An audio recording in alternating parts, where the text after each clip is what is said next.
Oi, pessoal, aqui é Mariana Bruce, professora de História do Colégio Francisco de Assis, para mais uma videoaula de História para o nono ano. Pessoal, na aula de hoje, a gente vai dar continuidade à nossa matéria, seguindo para o próximo módulo que vai tratar da Era Vargas. Portanto, a gente vai sair da história mundial, da história geral, e vamos dar mais um enfoque à história do Brasil, particularmente a esse período da Era Vargas que vai da Revolução de 1930 ao golpe do Estado Novo de 1937, que dá início à ditadura varguista.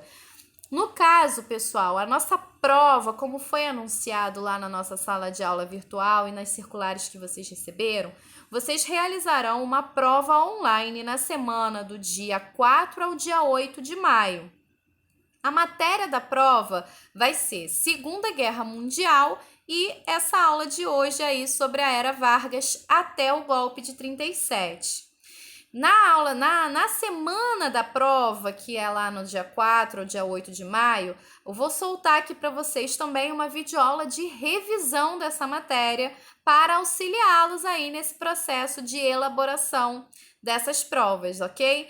Fiquem tranquilos, vai dar tudo certo. Se vocês tiverem alguma dúvida, é só perguntar na coordenação ou então fala comigo lá na nossa sala de aula virtual. E temos também nosso plantão de história toda segunda-feira às 14 horas. Na semana passada eu tive um probleminha técnico, não consegui entrar, mas essa semana vai dar tudo certo, eu tenho certeza. E aí a gente se vê lá, tá bom?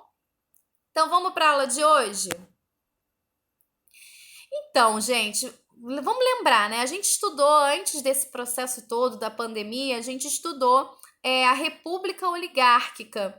Como que essa república, né, que foi a primeira república do Brasil, se sustenta numa lógica de dominação das oligarquias de São Paulo e Minas, e como dessa forma eles estruturaram um sistema político que só atendia aos seus interesses particulares, deixando de fora a maior parte da população de qualquer participação política e também do acesso a direitos fundamentais.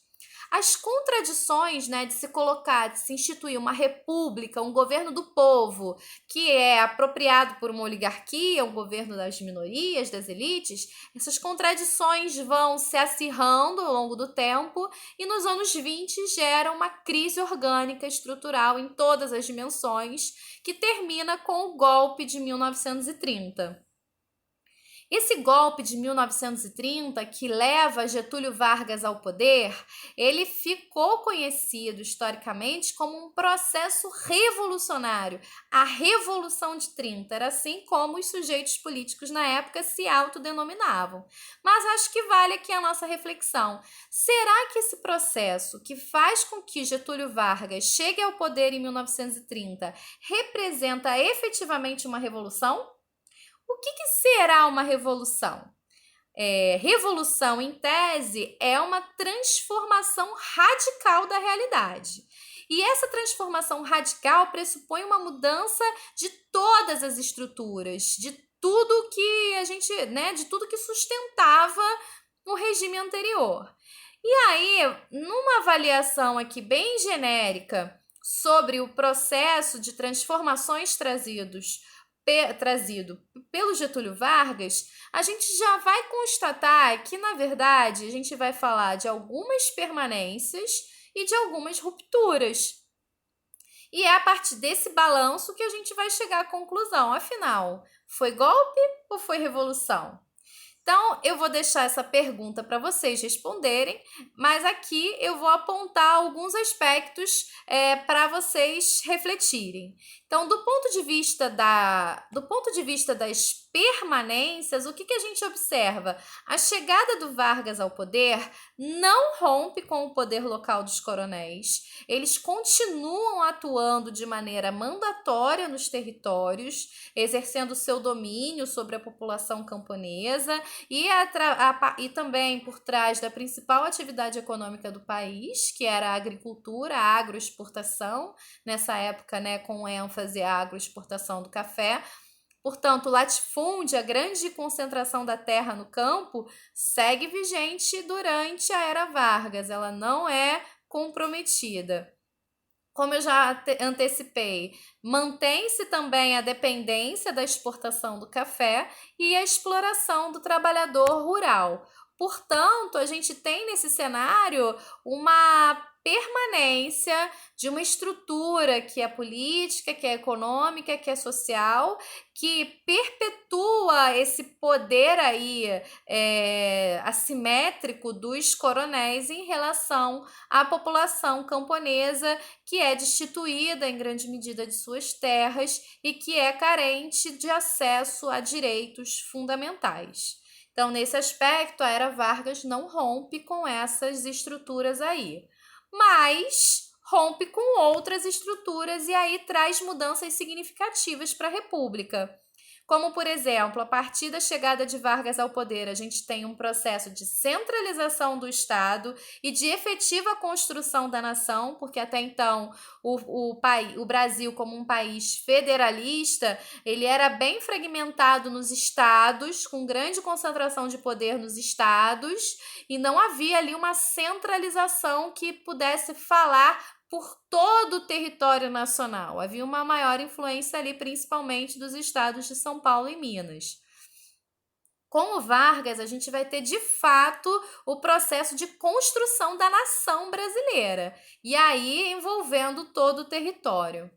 A gente percebe também, a partir da chegada de Vargas ao poder, um apelo social muito mais significativo, com um compromisso e a implementação de uma legislação trabalhista que desse conta de todas as greves e movimentos sindicais que estouraram nos anos 20 exigindo direitos, que não se sustentava mais naquela lógica, né, de dominação, e o impulso à industrialização, que não chega a romper com a agroexportação do café, mas abre um novo horizonte aí econômico para o país. Então, essas rupturas também são muito importantes e trazem aí um pouco desse perfil desse grupo que chega ao poder no golpe de 1930.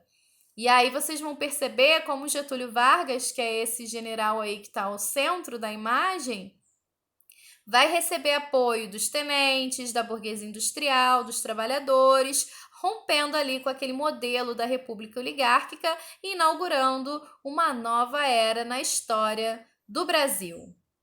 Então, o contexto em que esse processo se dá, essa chegada do Getúlio Vargas se dá, é um contexto que tem a marca ali, rapidinho, antes da gente voltar ali, que tem a marca ali da crise de 1929, que foi, assim, de fato, o estopim para o desencadeamento ali da crise da República Oligárquica, né? Que leva à ruptura do pacto oligárquico, porque São Paulo rompe com Minas, e aí, a partir dali, cada oligarquia vai construir sua teia de alianças para se manter no poder. No caso, a gente vai ter a ascensão da Aliança Liberal, que vai trazer oligarquias dissidentes, a burguesia industrial, os tenentes, os trabalhadores, a cena política, disputando vaga na condução da presidência da República. Eles são derrotados nas eleições, mas com o golpe, esse grupo político-social ele chega ao poder. E é a partir dessa base social que se impulsiona a mudança, mas, como eu afirmei, conservando velhas estruturas. E aí, pessoal, uma das coisas mais emblemáticas desse período foi a queima do café em 1931. O Vargas ainda estava no governo provisório e, nessa ocasião, com consequência da crise de 29, ele mandou queimar todos os estoques de café que havia, porque o preço do produto e as exportações não paravam de cair desde a quebra da Bolsa de Nova York em 29. Então, se eles colocassem aquilo no mercado, seria a destruição da produção dos produtores, dos produtores de café aqui, ia ser uma crise econômica monstruosa, porque por mais que houvesse um incentivo à economia, na verdade, à industrialização, Na verdade, o país ainda era dependente da economia do café. Então, milhões de sacas viraram fumaça e com o objetivo de reduzir a oferta e assim conter a queda dos preços internacionais do produto, buscando equilibrar a economia e impedir a falência dos cafeicultores, que apesar de não serem mais os manda-chuvas ali na presidência da República, seguem marcando seu papel, sua influência no jogo político nacional. E aí, então, a gente vai ter início ao governo provisório do Vargas, porque ele dá o golpe, suspende os direitos constitucionais em 1930 e começa a governar através de decretos-lei. Você tem uma centralização administrativa com a supressão dos órgãos legislativos, o governo através de decreto, a instituição de um sistema de interventorias, ou seja, ele vai nomear interventores em vários dos estados para garantir que todos eles se subordinassem a essa nova organização política que havia ocupado o poder. E ele vai criar o Departamento Nacional do Café, que vai trazer a política econômica do café para a presidência, para o governo federal, e não mais ficar concentrado nas mãos ali das oligarquias paulistas, por exemplo.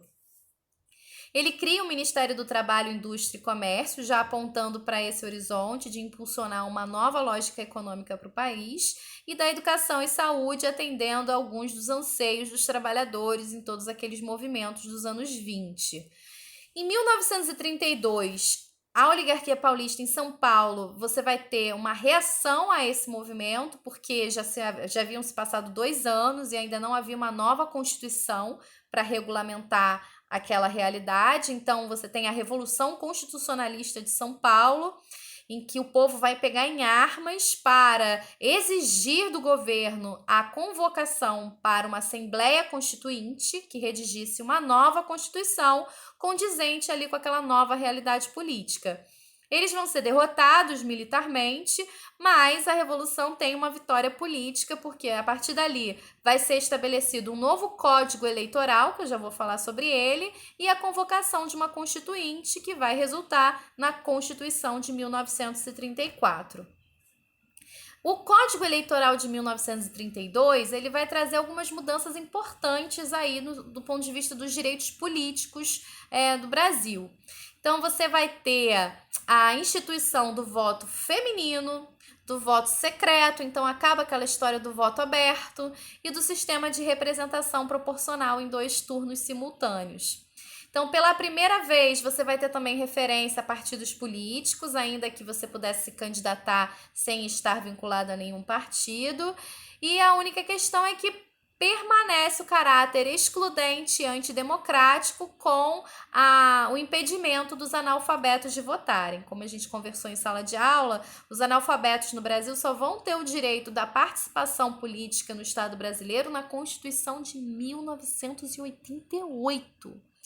Então, um claro cenário de exclusão de uma parte significativa da população das decisões sobre os rumos políticos da nação. E nessa nova realidade, só uma característica: as mulheres, o direito de voto das mulheres, inicialmente são as mulheres funcionárias públicas, tá bom? Depois a gente vai conversar sobre isso, mas estamos avançando, né, nessa universalização do direito ao voto, mas ainda há uma longa caminhada pela frente. Então, com uma nova Constituição, a Constituição de 34, tem início o governo constitucional, que é uma segunda fase aí dessa era Vargas, marcado aí por essa tentativa de conciliação com vários interesses divergentes. A própria Constituição de 34, ela avança na instituição de algumas leis de amparo ao trabalhador, como previdência, férias, jornada de trabalho, salário mínimo, mas ainda não agrada ninguém completamente. Ainda tem várias dificuldades de fato ganhar legitimidade diante de sujeitos tão diferentes que estavam ali orbitando em torno da figura de Getúlio Vargas.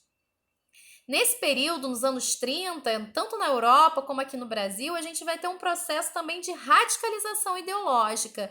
De um lado, a radicalização de movimentos de esquerda, apontando para um horizonte revolucionário, socialista, comunista, e a radicalização de movimentos de extrema direita, bebendo lá das fontes do fascismo e do nazismo. E essa radicalização ideológica no Brasil vai ganhar nome e sobrenome. No caso dos movimentos de esquerda, vai ser formada a Aliança Nacional Libertadora, de viés comunista, que vai ter como líder a figura do Luiz Carlos Prestes, que já havia se destacado no movimento tenentista em tempos anteriores e que se radicaliza lá no sentido desse horizonte revolucionário socialista, que vai defender a reforma agrária, a proteção da pequena e média empresa, o aumento dos salários, a implementação de um governo popular revolucionário no Brasil.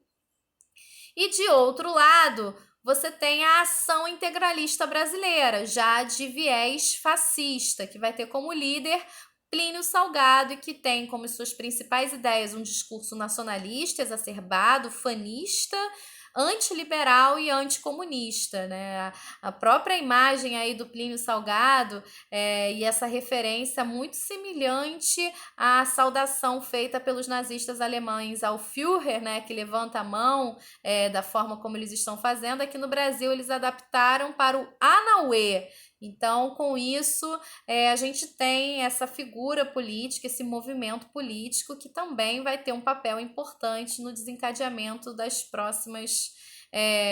próximos capítulos aí dessa história. Diante desse acirramento ideológico, você vai ter o golpe de 1937 e o estabelecimento de uma ditadura no Brasil. Em 1935, os comunistas tentam promover uma insurreição sob a liderança ali do Luiz Carlos Prestes, mas essa insurreição que vai contar com a participação de comunistas, mas principalmente de tenentes rebeldes descontentes com os rumos do governo Vargas, uma tentativa de dar continuidade à luta por aquela republicanização da República que movimentou aí essa ala política lá nos anos 20, eles tentam retomar essa movimentação, essa mobilização, mas vão ser derrotados. O Prestes vai ser preso, como vocês veem ali em destaque na imagem. E sob o pretexto dessa insurreição, que não chega nem a acontecer de fato, você vai ter uma limpeza geral nos sindicatos, forças armadas e organizações de esquerda, com a prisão, o desaparecimento e a morte de muitas lideranças sindicais, de muitas lideranças políticas, de maneira que isso abre caminhos também para que no momento em que o Vargas promove o golpe de 1937, já não há ali uma resistência organizada para impedir o avanço do seu projeto político para o Brasil. Então, em 1937, é divulgado nos meios de comunicação o Plano Cohen, que seria um suposto plano de insurreição comunista no Brasil e que seria em função dessa ameaça que Vargas promove o golpe de 1937. Ele vai buscar uma aliança com os integralistas e em 1937 suspende tudo, suspende todos os direitos políticos, suspende assembleias, etc. Dá-se o golpe de 1937 e, na sequência, vai ser colocada, vai ser imposta também uma nova Constituição para o Brasil, legitimando uma nova realidade política, que é a realidade da ditadura do Estado Novo. E aí, em destaque, vocês estão vendo ali no Jornal do Correio da Manhã, em 1º de outubro de 1937, as instruções do Comintern, que seria uma organização comunista vinculada à União Soviética, para a ação de seus agentes contra o Brasil. O tenebroso plano foi apreendido pelo Estado-Maior do Exército. Um plano que não se sabe ao certo se de fato existiu. O que os historiadores vêm consensuando é que, na verdade, houve uma fabricação desse plano justamente para criar o ambiente político necessário para o golpe de 1937, que leva ao início da ditadura do Estado Novo. E E aí, para o período de P2, a gente retoma esse papo e entende melhor como é que se deu essa ditadura de Vargas, o que torna esse ditador tão popular, não apenas na história do Brasil, mas na memória popular também, e todas as contradições que esse processo histórico engendra aí para a gente refletir. Por hoje eu fico por aqui. A gente se vê na nossa sala de aula virtual e também no plantão de história. Tá bom, pessoal? Beijo, tchau, valeu!